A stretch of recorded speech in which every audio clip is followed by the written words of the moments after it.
નમસ્કાર વિદ્યાર્થી મિત્રો, તમારું હાર્દિક સ્વાગત છે પેશન એજ્યુકેશનમાં। આજે આપણે ધોરણ 5 વિષય ઇંગ્લિશ ટેક્સ્ટ બુકમાં યુનિટ 5 બ્યુટીફુલ બોન્ડ વિશે વાત કરીશું। અને આગળના વિડીયોમાં તમને એની પોયમ વિશે વાત કરી લીધી। ત્યાર પછી હવે આપણે પ્રોઝ જોઈશું, સ્ટોરી જોઈશું। પહેલું, There was a small hill. એક નાનો ડુંગર હતો. A path was passing throughout the hill. એ રસ્તો હિલ તરફ ખૂબ જ સારો હતો.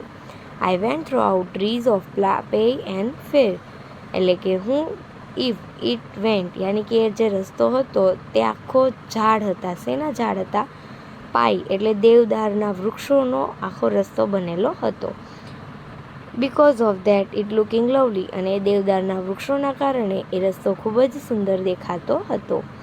People often walk on it to a holy place. ઘણા બધા લોકો ઘણી બધી વાર ત્યાંથી ચાલી અને પવિત્ર જગ્યાએ, હોલી પ્લેસ એટલે પવિત્ર જગ્યાએ જાય છે.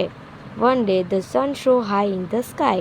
એક દિવસ સૂર્ય ખૂબ જ આકરો હતો આકાશમાં ઊંચે. Many people were climbing up hills slowly and carefully. ઘણા બધા લોકો ક્લાઇમ્બિંગ એટલે કે ચડવું ઉપર ચડતા હતા હિલ ઉપર, અને સ્લોલી એન્ડ કેરફુલી એટલે કે ધીમે ધીમે અને કાળજીપૂર્વક. સો they reached there safely. તેથી તે લોકો સારી રીતે પહોંચી ગયા. સેફલી એટલે કે કંઈ પણ એને વાગ્યું કે ભાંગ્યું તૂટ્યું ન હતું એ રીતે. A girl also climbed up hill with them. એક છોકરી હતી જે તેની સાથે ચડતી હતી. Her name was Meena. એનું નામ શું હતું? Meena. Meena was 12 years old. Meena 12 વર્ષની હતી. She was not alone. તે એકલી ન હતી. She carried a boy. તેણે એક છોકરાને ઉપાડેલો હતો on her back, પાછળની side. Because he was not able to climb. કારણ કે તે ચડી શકે એવો સક્ષમ હતો નહીં. He was 4 years old. તે 4 વર્ષનો હતો. His hair was curly. એના વાળ curly હતા. Eyes were black. આંખો કાળી હતી.